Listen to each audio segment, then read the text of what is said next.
हम कभी भी किसी भी सिचुएशन को पूरी तरह से नहीं देखते हैं, किसी भी प्रॉब्लम को पूरी तरह से नहीं देखते हैं, बस उसके एक छोटे से फ्रेगमेंट को देखते हैं और उसके बेस पे अपने कुछ कंक्लूजन्स ड्रॉ कर लेते हैं, जिसकी वजह से जो सोल्यूशन है वो प्रॉपर्ली निकल नहीं पाता है।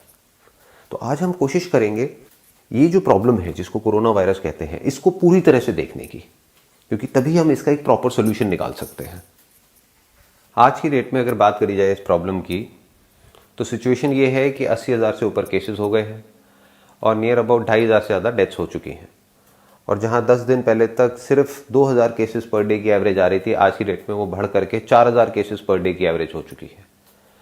तो इससे हम क्या कंक्लूजन ड्रॉ करेंगे, हमारा जो माइंड है वो क्या कंक्लूजन ड्रॉ करेगा कि जो केसेस हैं वो बहुत तेजी से बढ़ रहे हैं। लेकिन क्या ये सच है? हाँ, ये सच है, इसमें कोई डाउट नहीं है, लेकिन ये कंप्लीट पिक्चर नहीं है। कंप्लीट पिक्चर क्या है? इसका एक दूसरा एस्पेक्ट भी है, वो ये है कि अगर 10 दिन पहले तक आप देखेंगे तो सिर्फ 10 लाख टेस्ट हुए थे, जिसकी वजह से 40,000 केसेस थे। तो एवरेज कितनी आई? 4%। आज की डेट में जो टेस्ट की एवरेज है वो बहुत ज़्यादा बढ़ गई है। डेली के on an average 1 lakh test हो रहे हैं। तो पिछले 10 दिन में कितने टेस्ट हो गए? 10 लाख और हो गए, यानी कि टोटल 20 लाख टेस्ट हो गए। तो ये केसेस 40,000 से बढ़ करके 80,000 हो गए हैं, ऐसा हमें लग रहा है। एक्चुअल में केसेस नहीं बढ़े हैं, टेस्ट बढ़ गए हैं।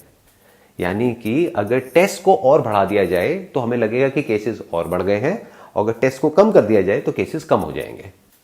तो कहीं भी मीडिया में, न्यूज में, कहीं पर भी ये बात नहीं हो रही है कि कितने टेस्ट हो रहे हैं और उसके प्रोपोर्शन में कितने केसेस आ रहे हैं। हर जगह पे बात क्या हो रही है? केसेस बढ़ रहे हैं, केसेस बढ़ रहे हैं, केसेस बढ़ रहे हैं, जिससे हमें क्या लग रहा है कि वायरस फैल रहा है, कोरोना वायरस बढ़ रहा है, केसेस बढ़ रहे हैं। ना तो केसेस बढ़ रहे हैं, ना ये वायरस फैल रहा है, टेस्ट बढ़ रहे हैं। क्योंकि एक्चुअल में केसेस क्या है उसको तो अभी हमको कैलकुलेट करना पड़ेगा समझने के लिए कि कितने केसेस ऑलरेडी है इंडिया में। तो एक्चुअल में केसेस नहीं बढ़ रहे हैं, इतने केसेस डिटेक्ट हो रहे हैं क्योंकि टेस्ट बढ़ रहे हैं। तो अब एक बार थोड़ी सी कैलकुलेशन करते हैं कि अभी इस समय एक्चुअल में कितने केसेस हैं इंडिया में। क्या 80,000 हैं, या उससे कम है, या उससे ज्यादा है? बड़ा सिंपल है, ये परसेंटेज हमारे पास में निकल करके आ रही है, जिसमें कि बिल्कुल क्लियर है कि पहले जब 10 लाख टेस्ट हुए थे तो केसेस थे 40,000, आज 20 लाख टेस्ट हो गए हैं तो केसेस हैं 80,000, यानी कि परसेंटेज कितनी हो गई? 4%। तो बड़ा सिंपल है, जो हमारी कंट्री की पॉपुलेशन है उसको 4% से हम मल्टीप्लाई कर देते हैं, यानी 130 करोड़ इंटू 4%, ये होता है 5 करोड़ 20 लाख, नियर अबाउट समझ लेते हैं 5 करोड़। बट ये तरीका ठीक नहीं होगा, बिकॉज अभी भी इंडिया में बहुत सारे एरियाज ऐसे हैं जहां पर के बहुत ज़्यादा केसेस डिटेक्ट नहीं हुए हैं। जिस तरह से अभी कुछ दिन पहले गवर्नमेंट ने जोन्स में अलग अलग डिवाइड किया था, तो उससे हम एक आइडिया लगा सकते हैं। तो इसमें से 80% को हम हटा देते हैं, यानी कि जो रूरल एरियाज हैं उसको हटा देते हैं, सिर्फ अर्बन एरियाज की बात करते हैं। तो अगर 5 करोड़ में से हम 80% को हटा देते हैं तो यानी 4 करोड़ हम हटा देते हैं उसमें से। तो आज की डेट में केसेस कितने निकल करके आ रहे हैं हमारे पास में? 1 crore. 1 crore cases on the most conservative side आज की डेट में इंडिया के अंदर है। और अब अगर हमने यहां तक कैलकुलेशन कर ली है तो ये बात भी समझने में हमको देर नहीं लगनी चाहिए कि अब इसको रोकने का कोई तरीका नहीं है। यानी कि अगर 1 करोड़ लोग जिनको या तो हो चुका है पास्ट में या अभी है, तो उसको आगे मल्टीप्लाई होने से हम नहीं रोक सकते हैं। यानी 1 करोड़ का 2 करोड़ भी होगा, 5 करोड़ भी होगा, 10 करोड़ भी होगा। एक एंगल से आप देखोगे, अगर बिना सिचुएशन को समझे तो आप क्या कहोगे? अरे ये तो बहुत बुरा है कि अब आने वाले टाइम में 10 करोड़ केसेस हो जाएंगे, 20 करोड़ हो जाएंगे। दूसरे एंगल से अगर आप समझने की कोशिश करोगे तो ये बहुत ही अच्छा है हमारी कंट्री के लिए, क्योंकि इससे हमको क्या समझ आ रहा है कि हम लोगों ने हर्ड इम्यूनिटी अचीव कर ली है। क्यों?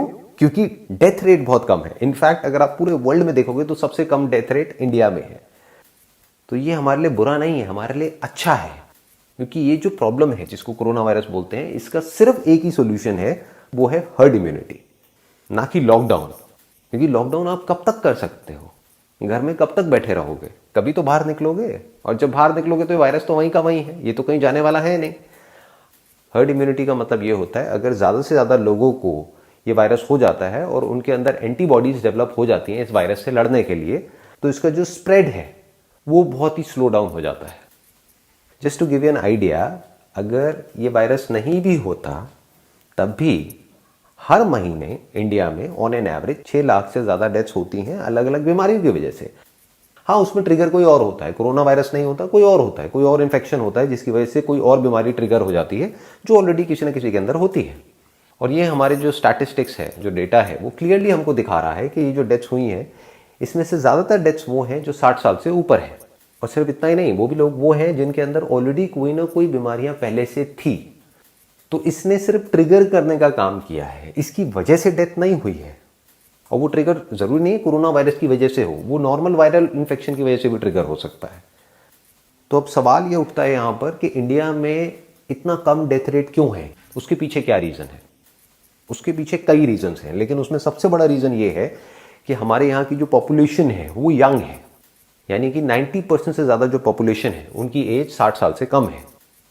दूसरा रीज़न क्या है कि हमारी इंडियंस की इम्यूनिटी वैसे ही कंपैरेटिवली स्ट्रांग है वेस्टर्न वर्ल्ड से। जैसे फॉर एग्जांपल बाहर से कोई इंडिया में आता है तो उसको थोड़ा सा भी कुछ खा पी ले तो वो बीमार पड़ जाता है।